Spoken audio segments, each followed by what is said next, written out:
जब एक लड़की की शादी होती है और शादी होने के बाद जब वो अपनी ससुराल जाती है और ससुराल जाते वक्त उसके दिल में कई सारे अरमान थे। वो सोच रही थी कि दुल्हन बनी हूँ, ससुराल जाऊंगी, परिवार कैसा मिलेगा, कितनी खुशियाँ होंगी, वो पहली रात की बात क्या होगी।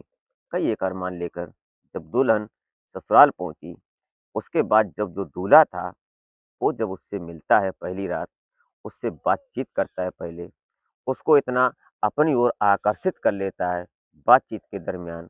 और उसी बीच जब उन दोनों के शारीरिक संबंध बनने की जब बारी आती है, तो उसके प्राइवेट पार्ट को देखकर जो दुल्हन थी वो चौंक सी जाती है। ये सब देखने के बाद वो डर जाती है, लेकिन जो लड़का था वो इस बात को मानने को तैयार नहीं होता कि मैं तुमसे ये सब ना करूं। लेकिन जब वो करता है, क्योंकि उसके अंदर भी अरमान थे, वो भी सोच रहा था कि मैं शादी करके लाया हूँ, ये हमारी दुल्हन है। और हर किसी के अंदर ये तमन्ना होती है। लेकिन उसी बीच जो वो लड़की थी, जो दुल्हन थी, उसकी वो स्थिति हो जाती है कि उसकी माँ जो थी, जो उस लड़के की सास थी, वो इस बात का प्रैक्टिकल करती है। फिर जाकर कहानी में कोई नया इंटरेस्ट आता है। आज की कहानी में ऐसा कुछ सीखने को मिलेगा। भले ही आपको सुनने में ऐसा लगे ऐसी बात करते हैं, लेकिन आज की कहानी कुछ अलग ही है। इसीलिए आप इस घटना को, इस वीडियो को पूरा वॉच कीजिएगा। तो वीडियो में आगे बढ़ने से पहले आपसे बस वो एक छोटी-सी रिक्वेस्ट कि हमारे चैनल पर अगर आप पहली बार विज़िट किए हैं, तो प्लीज़ हमारे चैनल को सब्सक्राइब ज़रूर कर लें। इससे हमारा मोटिव बढ़ता है, हौसला बढ़ता है। तो नमस्कार, आदाब, सत श्री अकाल। मैं अजय कोहली और आप देखना शुरू कर चुके हैं माई सफ़र तक। आज की घटना शुरू बिहार का एक जिला पड़ता है सारण, और यहाँ के रहने वाला एक परिवार छोटे से गांव का। उसके बाद यहाँ पर एक लड़का होता है जिसका नाम प्रद्युम्न होता है।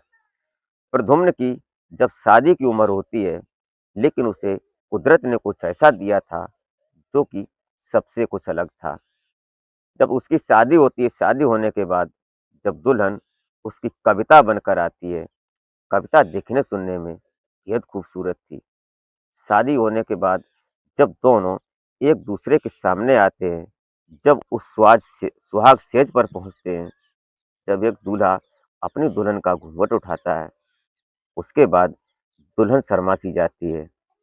दोनों की आपस में धीरे धीरे बातचीत का सिलसिला शुरू होता है। लेकिन उस सिलसिले में जो दुल्हन थी वो कहीं ना कहीं चौकसी रही थी, और दूल्हा भी अपने आप को ये सोच रहा था कि मैं कैसे शुरुआत करूं, क्योंकि उसको पता था कि जो उसके अंदर कुछ अजीब था, कुछ अलग था।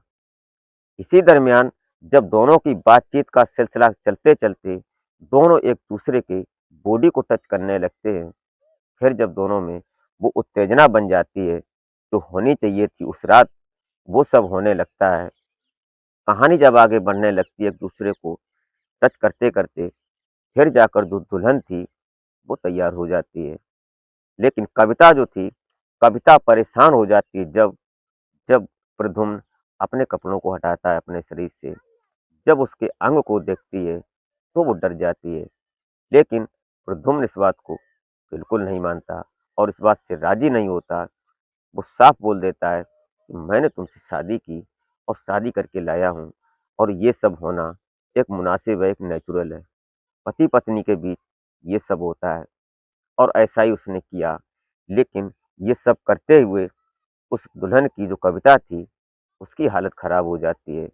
जब उसकी घिघी बन जाती है, वो जब बेहोश हो जाती है, जब वो टस-मस नहीं करती, फिर वो अपने दौड़कर बाहर निकलता है। जो उसके घर में रिश्तेदार थे, जो महिलाएँ थीं, अपनी बुआ या भाभी, उनको ये सारी बात बताता है कि कविता को क्या हुआ, एक बार देख लो। जब उसके परिवार के जो रिश्तेदार थे, वो जब देखते हैं जाकर, तो दुल्हन की स्थिति को देखकर ब्लड इतना निकल रहा था कि परेशान हो जाते हैं। तुरंत आनन-फानन में उसको महिलाएँ सँभालती हैं और सँभालने के बाद हॉस्पिटल ले जाते हैं। उसका ट्रीटमेंट शुरू हो जाता है, एडमिट होती है। ये सब होने के बाद 1-2 दिन के बाद जब वो रिलीफ़ होती है, फिर वो अपने घर आते हैं, और घर आने के बाद इधर जो कविता की माँ होती है, इसका नाम फूलश्री होता है।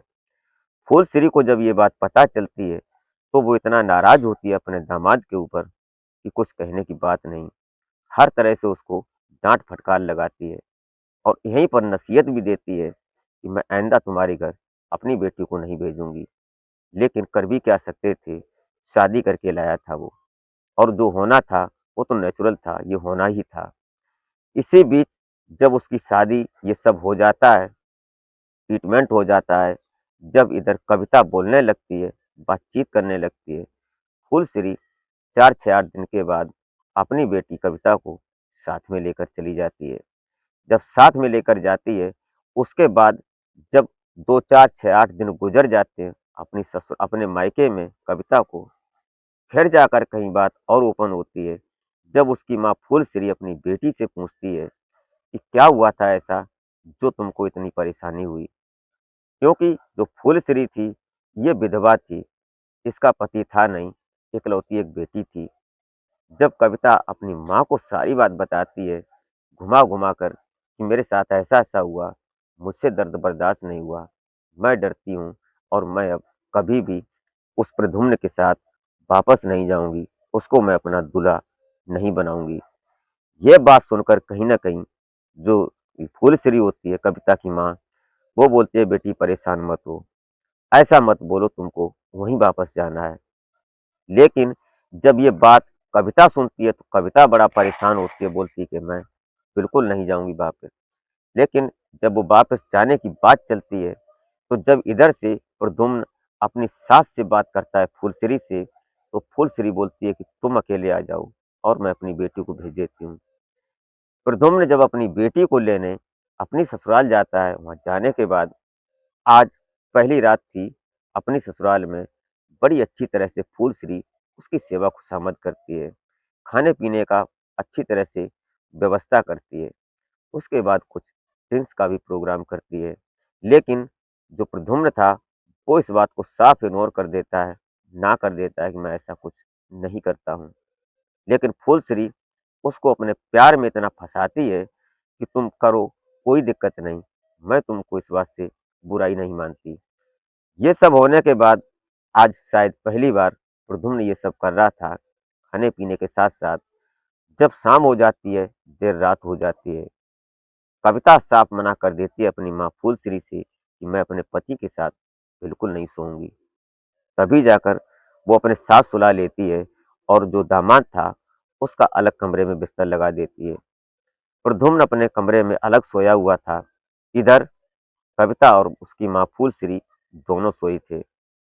तभी रात को मौका देखकर फुलश्री जब अपने दामाद प्रद्युम्न के पास जाती है और उससे बोलती है कि जो ताकत तुमने हमारी बेटी पर दिखाई थी, क्या मुझे इस बात का परीक्षण करवा सकते हो? प्रैक्टिकल करके मुझे दिखा सकते हो कि तुम सच में ऐसी बात थी? प्रद्युम्न बोलता है कि तुम तो मेरी माँ हो, सासू माँ, ऐसा क्यों बोल रही हो? तुम्हारी बेटी से हमने शादी की है, तुम्हारे साथ ऐसा कैसे मैं कर सकता हूँ? लेकिन फुलश्री बोलती है कि देखो, इस समय ये सब बातें मत करो। मैं भी परेशान हूँ, कई साल से तड़पती हूँ और जो तुम्हारी हमारी बेटी ने तुम्हारे साथ बताया, वो सब देखने के लिए मैं उतावली हूँ। जब वो टच करती है, वो भी नया लड़का था, वो अपने आप को नहीं रोक पाता है और फिर उसकी सास के साथ वो सब होने लगता है। जब ये स्थिति उसके ऊपर गुजरती है, तो कहीं न कहीं फुलश्री भी एक बार आँख बंद कर जाती है। वो सोचने लगती है कि हमारी बेटी कैसे बर्दाश्त कर पाती?